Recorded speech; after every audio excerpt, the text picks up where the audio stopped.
बकिया video देखने से पहले वीडियो को लाइक करें, राहम टीवी चैनल को सब्सक्राइब करें और बेल आइकन पर क्लिक करें। शुक्रिया। जी अस्सलाम वालेकुम। जी सलाम। हजरत जी अस्सलाम वालेकुम। वालेकुम सलाम। जी हजरत जी, मैं लखनऊ से बोल रही हूँ, इंडिया से। माशाल्लाह आपकी मुरीद। माशाल्लाह जी हजरत जी, आपकी खुसूसी तवज्जो की दरख्वास्त है मुझे, माशाल्लाह। और मैं चाहती हूँ कि जो है तहज्जुद की नमाज उसके वक्त में पढ़ने की अल्लाह पाक मुझे तौफीक अता कर दे। आमीन। और दूसरी बात ये कि हम ये पूछना चाहते हैं कि हम इस्तिग़फ़ार ज़्यादा पढ़ें या दुरूद शरीफ पढ़ें। ठीक, बहुत और शुक्रिया। अल्लाह ताला हमको एक चीज़ और कि अल्लाह ताला हमको जो है मोहब्बत अल्लाह के लिए और नफरत भी अल्लाह की। ठीक, बहुत शुक्रिया जी।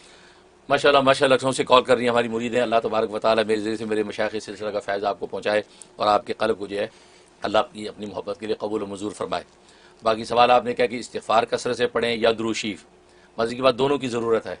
इसलिए बहुत से मशाइख़ सिलसिला का ये ज़ौक़ होता है, वो पहले इस्तिग़फ़ार पढ़ते हैं। इस्तिग़फ़ार असल में क्या है, वो नापाक को पाक करता है। गोया कि मैले कपड़े को उजला धुला करना, गोया कि ये इस्तिग़फ़ार अपने गुनाह की तौबा हो गई, माफ़ी नदामत हो गई, तो गोया कि आपकी रूह बिल्कुल पाक और मुज़क्का मुसफ़्फ़ा मुनव्वर हो गई। अब जैसे कपड़ा धुल जाता है, अब उसके ऊपर इतर छिड़कते हैं, अब उसमें परफ्यूम लगाते हैं, बदन साफ़ हो जाता है मैल से, परफ्यूम लगाते हैं।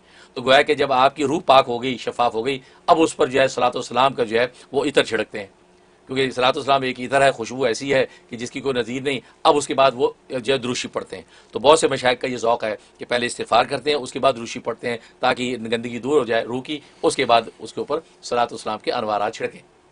तो लिहाजा दोनों की ज़रूरत है। लिहाजा आप इस्तिग़फ़ार भी करें कसरत से और दुरूद शरीफ भी करें। उसकी लिमिट अपनी रख लें कि कितना सवाब इस्तिग़फ़ार करना है और कितने सवाब अपने दुरूद शरीफ पढ़ना है। 3000 इस्तिग़फ़ार करना है, 3000 दुरूद शरीफ पढ़ना है। सुबह में इस्तिग़फ़ार कर लें, शाम में दुरूद शरीफ पढ़ लें, या शाम में इस्तिग़फ़ार करें, सुबह दुरूद शरीफ पढ़ लें, तो अपने खुद ही मैनेज कर लें। लेकिन दोनों चीज़ें ही ज़रूरी हैं कि एक मैल दूर करती है और दूसरा जो है अनवारात और खुशबू पैदा करती है। बहुत शुक्रिया सर।